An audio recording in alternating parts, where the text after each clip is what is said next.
So guys welcome back to the channel. Hope you guys are doing absolutely great. విషయం ఏంటంటే జర్ర long time అయిపోయింది because మధ్యలో మనకి జాగో భాగ్యనగర్ చలో బాలాపూర్ అని చెప్పి ఒక మీటింగ్ ఉండే.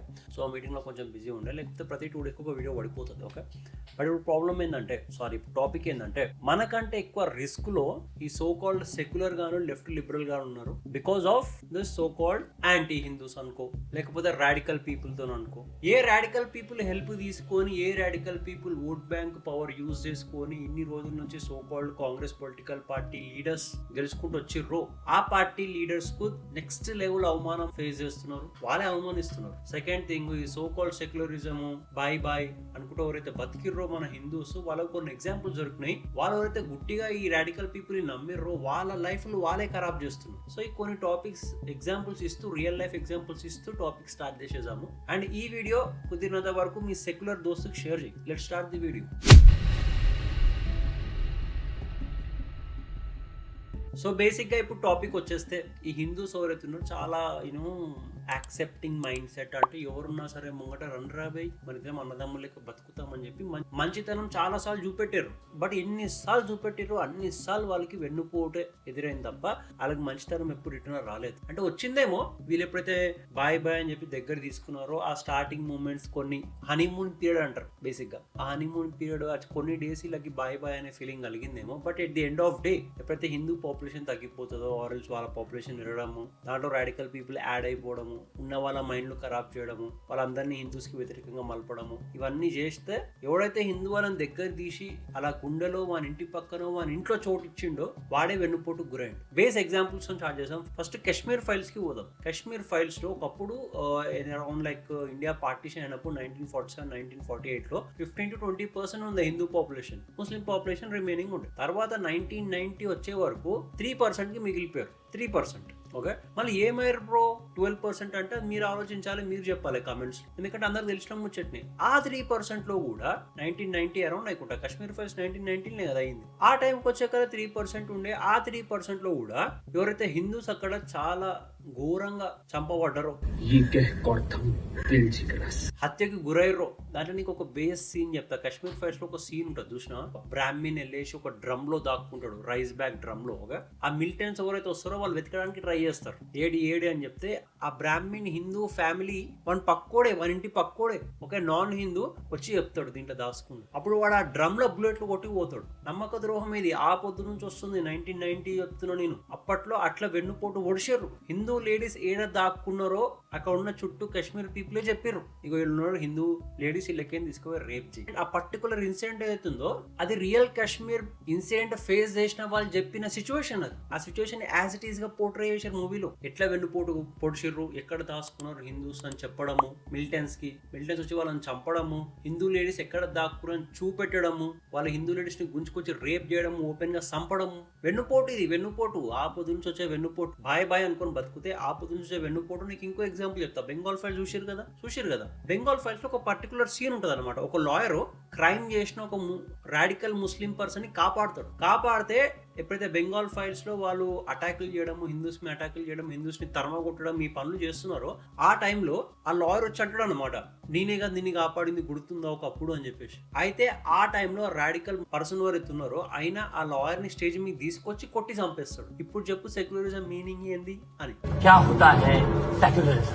అంటే ఆలోచించు, బేసిక్ ఆలోచించు. కాశ్మీర్ ఫైల్ ఇన్సిడెంట్ అయినా సరే వాళ్ళ పాపులేషన్ ఫుల్ ఫ్లెడ్జ్ ఉంది అన్నప్పుడు చేసిన అటాక్. బెంగాల్ ఫైల్స్ అయినా సరే వాళ్ళ పాపులేషన్ రీచ్ అయ్యింది అని చెప్పి చేసిన అటాక్. ఇది కూడా నిజంగా అయిన ఇన్సిడెంటే. వెన్నుపోటు. నమ్ముకున్నారు. ఆ గాంధీజీ మాటలని వెపన్స్ వదిలేసి పీస్ఫుల్ గా బతుకుదామని చెప్పి గాంధీజీ మాట నమ్మినప్పుడు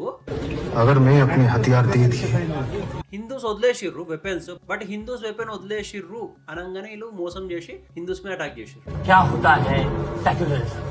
ఈ విషయంలో గాంధీజీ కూడా రిగ్రెట్ ఫీల్ అయ్యిండు. అరే అనవసరంగా బలి చేసిండ్రా బాబు హిందూస్ అని చెప్పేసి. హిందూస్ గుడ్డిగా నమ్ముతారు కదా, అట్లనే గుడ్డిగా నమ్మిర్రు. బాయ్ సెక్యులర్ అనే ఫీలింగ్ తో నమ్మిరు కాబట్టి మళ్ళీ వెన్నుపోటుకు గురయ్యారు. అంటే అన్ని కాకుండా రీసెంట్ ఎగ్జాంపుల్ చెప్తారు. రీసెంట్ ఎగ్జాంపుల్ ఢిల్లీలో ఒక దర్గాకి మన హిందూస్ చందాలు ఇస్తారు. ఇక్కడ కట్టుకుంటాం, చిన్న దర్గా ఉంది, మాకు కొంచెం చందా ఇయ్యరు అని చెప్పి అడిగితే హిందూస్ వాళ్ళకి చందాలు ఇచ్చారు.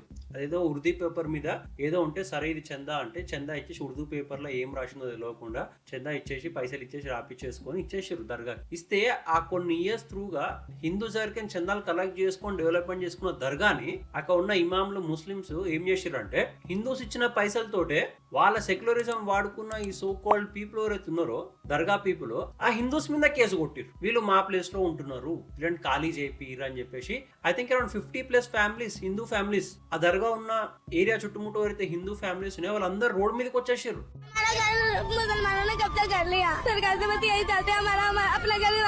తిట్టుకుంటున్నారు. ఒకప్పుడు మేము చందా ఇస్తే కట్టుకున్నారు కదరా మా మీద కేసు కొట్టి మమ్మల్ని రోడ్డు మీద నిలబెడతారా అని.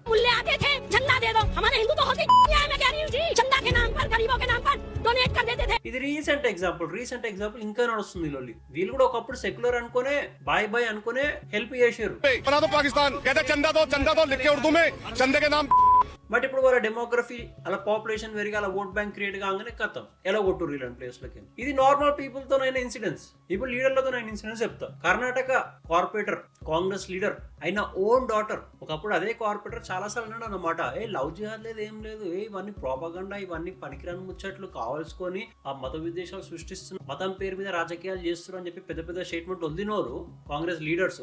ఆ కాంగ్రెస్ కార్పొరేటర్ కూతురు లవ్ జిహాద్ కి గురయ్యి ఓపెన్ గా చంపేశారు ఆమె రోడ్ మీద. అప్పుడు ఆయనకు అర్థమైంది అరే నిజంగా రాబోయే లవ్ జిహాద్ అయ్యిందని చెప్పేసి. ఆ కార్పొరేటర్ కూడా సెక్యులర్ మైండ్ సెట్ తోనే ఉండే, మనతో అట్లా కాదు, మనం వాళ్ళకే సపోర్ట్ చేస్తున్నాం కదా, వాళ్ళు మనతో ఎందుకు చేస్తారు అనే ధీమాల అనే మైండ్ సెట్ లా ఇంకా ఉన్నారు కాంగ్రెస్ పార్టీ లీడర్స్. ఇప్పుడు యాక్చువల్ గా బలైతుంది కాంగ్రెస్ లీడర్సే. ఆ సెక్యులరిజమే అలా స్లోగా చంపేస్తుంది. దీని తర్వాత కూడా 2 ఎగ్జాంపుల్ చెప్తా. ఇప్పుడు ఆ కాంగ్రెస్ పార్టీ కార్పొరేటర్ ఆ కర్ణాటక లీడర్ తో ఇది అయ్యిందో తర్వాత అయినా మీడియా ముందుకు వచ్చి ఎంత మొత్తుకున్నాడు, ప్లీజ్ మాట్లాడండి రా బాబు నా బిడ్డ చనిపోయిందిరా అంటే కూడా ఎవ్వరూ మాట్లాడలేదు. అంటే ఎవరికి వాళ్ళ సత్తా అవసరం గానీ అది వాళ్ళ ఫ్యామిలీ మీదకి వచ్చే వరకు తెలియదు. ఇప్పుడు ఇది అయిపోయింది. ఇప్పుడు రీసెంట్ ఎగ్జాంపుల్ ముంబ్రాలో ఎలక్షన్స్ అయింది. ఆ 21-22 ఇయర్స్ ఓల్డ్ గర్ల్ గెలిచింది. అయితే వాళ్ళ father NCP national party Congress leader, ఆయన పేరు ఏదో ఉంటది, జితేందర్ సంథింగ్ ఏదో ఉంటది అనమాట. ఓకే బోల్తా హై మే టికెట్ నహీ దే సక్తా హూ. ఆయన ఆల్మోస్ట్ 2000 నుంచి రీసెంట్ గా 2024 వరకు ఆయనతోనే కలిసి చేసి అంటే లెక్కేసుకోరా ఆల్మోస్ట్ లైక్ 24 ఇయర్స్ వేసుకుందామా, సరే 20+ ఇయర్స్ వేసుకో. 20+ ఇయర్స్ ఆ లీడర్ తోనే ఉన్నాడు. ఆ ముంబై కార్పొరేటర్ ఎవరైతే రీసెంట్ గెలిచిందో అమ్మాయి వాళ్ళ ఫాదర్ ఈ ఎన్సిపి లీడర్ తోనే ఉన్నాడు జితేందర్ తోటి. 20+ ఇయర్స్ రాజకీయ లబ్ధి పొందిండు.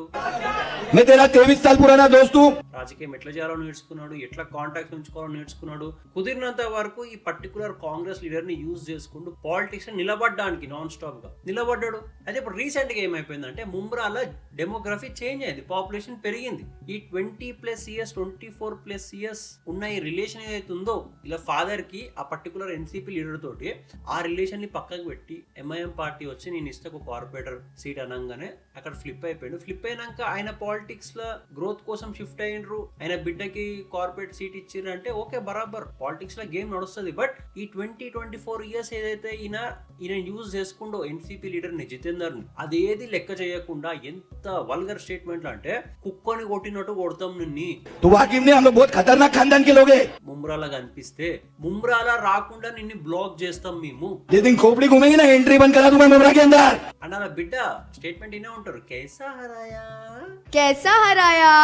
ఆ పిల్లకు ఒక మాట చెప్తా, जीत के कुछ उखाड़ा नहीं है. तुम्हारे साहब जो है ओएससी 1994 अराउंड वो टाइम पे जीते थे कॉर्पोरेटर सीट हैदराबाद में. 1994 से 2024 तक देख लो 30 साल पत्थर भी नहीं हिला चारमीनार में. पूरा हैदराबाद डेवलपमेंट हो गया मगर चारमीनार वैसा की वैसा ही है. वो 7 कॉन्स्टिट्यूएंसीज वैसे की वैसा ही है. कुछ नहीं उखाड़ा. अभी भी मुंब्रा में तुम लोग जीत के पब्लिक का कुछ नहीं मिलता.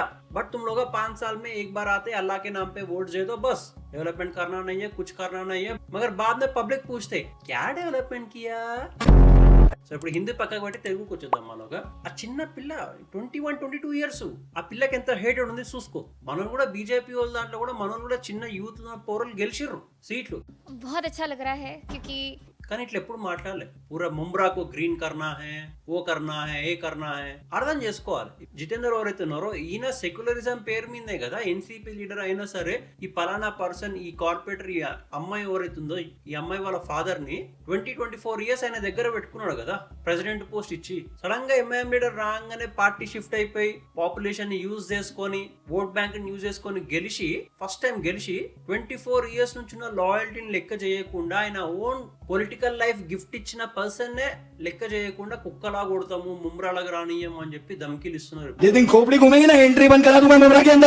వెన్నుపోటు అయింది కదా ఈ పలానా జితేందర్ ఎవరైతే ఈయన కూడా సెక్యులర్ మైండ్ సెట్ బట్ వెన్నుపోటు పడదు. సరే ఇవన్నీ వదిలేసాయి. బేసిక్ గా మన తెలంగాణ మాట్లాడదాం ఓపెన్ గా. రీసెంట్ గా రేవంత్ రెడ్డి జూబ్లీ ఎలక్షన్స్ అప్పుడు ఏమన్నాడు? కాంగ్రెస్ అంటేనే ముస్లింల పార్టీ అన్నాడా రైట్? కాంగ్రెస్ హే తో ముసల్మాన్ హే. ఇప్పుడు రీసెంట్ గా ఇలాంటి స్టేట్మెంట్లు మీరు ఎప్పుడు వినకపోయి ఉండొచ్చు ముస్లిమ్స్ దగ్గర నుంచి. బేసిక్ గా ముల్లా ఒక ఇమాం నుంచి ఆడేమంటాడు అంటే, అరే హౌలే ఇది అంటాడు ఓర్ని రేవంత్ రెడ్డిని. ఏమంటాడు అంటే, ఆ ఫూల్ కి ఇది కూడా తెలియదు, మీ ముస్లిమ్స్ ఉన్నాం కాబట్టి మీ కాంగ్రెస్ పార్టీ బతికింది, లేకపోతే బతకకపోయేది మీ పార్టీ అన్నాడు. తెలంగాణ గవర్నమెంట్ ముసల్మాన్ హే తో తెరీ కాంగ్రెస్ హై. ఇజ్జత్ పోయినట్టే కదా, సింపుల్ గా ఇజ్జత్ పోయినట్టే కదా. ఈ సిచ్యువేషన్ ఎంత గలీజ్ ఉండదు అంటే, నీకు జస్ట్ లే మ్యాన్ లాంగ్వేజ్ లో చెప్తా. నా ఫ్రెండ్ ఉన్నాడు, వాడిని ఎంతో నమ్ముతా, అరే నువ్వు నన్ను కాపాడుతావు కదా, నాకు సపోర్ట్ ఇస్తావు కదరా ఏ సిచ్యువేషన్ లో అయినా సరే అని చెప్పి అడిగితే వాడు దెంగేరాను అంటే నేను ఎంత ఇన్సల్ట్ ఫేస్ చేస్తా. సేమ్ అదైంది ఇప్పుడు. కాంగ్రెస్ అంటేనే ముస్లింల పార్టీ అన్నాడు, బట్ వాళ్ళకు వచ్చి అరే పోరాబేను అన్నారు. ఈ మాట ఇదే స్టేట్మెంట్ 15-20 years ముందు వస్తుండేనా? రాలేదు. మమ్మల్ని కాపాడేది కాంగ్రెసే అని చెప్పి కాంగ్రెస్ కి దండం పెట్టిన వాళ్ళు. బట్ ఇప్పుడు వాళ్ళ పాపులేషన్ పెరిగిపోయింది. ఎంఐఎం ఇండియాలో చాలా స్టేట్లలో స్ట్రాంగ్ అవుతుంది స్లోగా, ఎందుకంటే డెమోగ్రఫీ చేంజ్ అవుతుంది ఇండియాది. సో ఆ ఓట్ బ్యాంక్ ని యూజ్ చేసుకొని ఇప్పుడు వాళ్ళు కాంగ్రెస్ పార్టీ లీడర్స్ ని అవమానపరుస్తారు ఓపెన్ గా. ఇప్పుడు రేవంత్ రెడ్డి కూడా వెన్నుపోటీ అయినట్టే కదా. సో ఇట్లాంటి సెక్యులర్ గా ఎవరైతే ఉన్నారో ఓకే, నార్మల్ పీపుల్ నుంచి లీడర్ల వరకు ఒక్కసారి డెమోగ్రఫీ చేంజ్ అయింది, particular state the, particular place the అంటే కథం.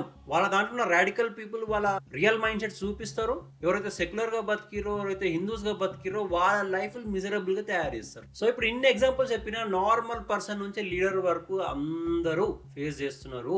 వాళ్ళ ఒక ముసుగులో బతుకుతారు. వాళ్ళ ఓట్ బ్యాంక్ క్రియేట్ అయిపోయింది, వాళ్ళ పాపులేషన్ పెరిగిపోయింది, డెమోగ్రఫీ చేంజ్ అయిపోయింది, పలానా ప్లేస్ అనగానే కథం వాళ్ళ రాడికల్ మైండ్ సెట్ తీసి బయటేస్తారు. ఆ రాడికల్ మైండ్ సెట్ కి నార్మల్ పీపుల్ తో పాటు లీడర్స్ కాడికేని ఎవరైతే ఇయర్స్ త్రూగా అపీజన్ పాలిటిక్స్ ఆడి వాళ్ళకి ప్రతి ఒక్క డిమాండ్ పూర్తి చేసుకుంటే వాళ్ళకి ప్రతి ఒక్క చోట ప్రొటెక్షన్ కల్పించిన సోకాల్ కార్పొరేట్ లీడర్స్ బిడ్డలే గాని, ఉమ్రాలో అయిన ఎలక్షనే గాని, రేవంత్ రెడ్డి లాంటి సీఎంఏ గాని వీళ్ళని కూడా అవమానపరిచే లెవెల్కి వచ్చేసారు. ఎందుకు? ధైర్యం వచ్చేసింది, పాపులేషన్ పెరిగిపోయింది, డెమోగ్రఫీ చేంజ్ అయ్యింది. సో మాకు మీ అవసరమే లేదు, మావాడన్నా నిలబడితే మా వాడికి వేస్తాము ఫస్ట్, మావాడు లేకపోతే అప్పుడు కాంగ్రెస్ పార్టీకి వేస్తాం అనే mind set. At the end of day ఈ కాంగ్రెస్ పార్టీ కానీ, లీడర్లే కానీ, నార్మల్ పీపులే కానీ మీరు ఎంత సెక్యులరిజం చూపించినా సరే వాళ్ళ పర్సన్ వచ్చిందనగానే కథం. సో ఇప్పటికైనా కళ్ళు తేరేసుకొని ఈ సెక్యులరిజం బంద్ చేసుకొని ఒక అవేర్నెస్ తో బతుకుర్రు. యువన్ దగ్గర రాడికల్ మైండ్ సెట్ ఉంది, వాడు ఏం ప్లాన్ చేస్తున్నాడు, వానికి ఎట్లా కౌంటర్ కొట్టాలి, పొలిటికల్ లీడర్స్ కైనా నార్మల్ పీపుల్ కైనా ఇద్దరికి చెప్తున్నాను. మీరు ఇంకా ఇగ్నోరెంట్ గా బతికేస్తాము, మాకేం రాబోయి, మాకు పైస వస్తే చాలు, మా పదవులు ఉంటే చాలు అనే మైండ్ సెట్ లో మీరు ఉన్నారనుకో, literally Kashmir files, Bengal files ఇవి అయినట్టు భారత్ ఫైల్స్ అని వస్తుంది ఒక మూవీ ఫ్యూచర్ లో. అవే రవ్వండి. ఇప్పటికైనా గుడ్డిగా నమ్మకుర్రి, సెక్యులరిజం అనే బ్లైండ్నెస్ నుంచి బయటికి రండి. అండ్ మీ దోస్తు ఎవరైతే సెక్యులర్ ఉన్నాడో వానికి పంపి ఈ వీడియో పంపించి అడుగువాని, ఇన్ని ఇన్సిడెంట్స్ అయినాయరా, ఇన్నిసార్లు వెన్నుపోటు ఓడిచిర్రా, దీని గురించి నువ్వు ఏమంటావు? ఓకేనా? So hope you guys like this video. Please make sure like, share, subscribe. మళ్ళీ కలుస్తాను next video. Until then bye by.